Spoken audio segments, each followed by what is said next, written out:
अगं आदिती. आदिती. काय ग आजी, काय झालं? अगं आदिती, माझ्या हातातली काठी सापडत नाहीये बघ. तुम्ही काल कोठीच्या खोलीत गेला होतात ना, तिथे आहे का बघते. बघ बाई जरा. हो हो, बघते बघते. कुठे ठेवली असेल आजीने काठी? कुठे ठेवली असेल बरे? आदिती, अगं आदिती. अगो बाई, हा भारदस्त आवाज कोणाचा आहे बरे? कोण आहे तिकडे?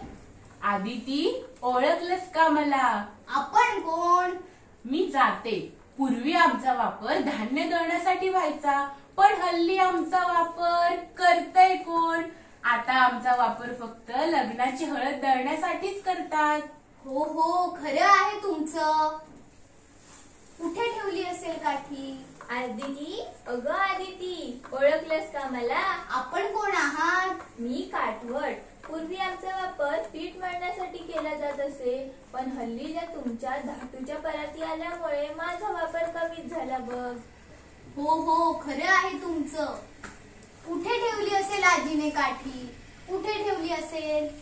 आदिती, अगं आदिती, ओळखलंस का मला? हो हो, तुम्ही खलबत्ता. हो, पूर्वी आमचा वापर धने, विविध मसाले कुटण्यासाठी केला जात असे, पण हल्ली मिक्सर आल्यामुळे दाबलं बटन की झालं काम. हल्ली आमचा वापर फार कमी झाला आहे बघ.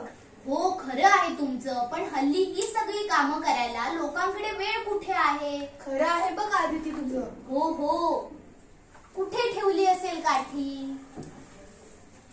आदिती, अगं आदिती, ओळखलंस काय मला? तुम्ही कोण आहात? मी सुरई.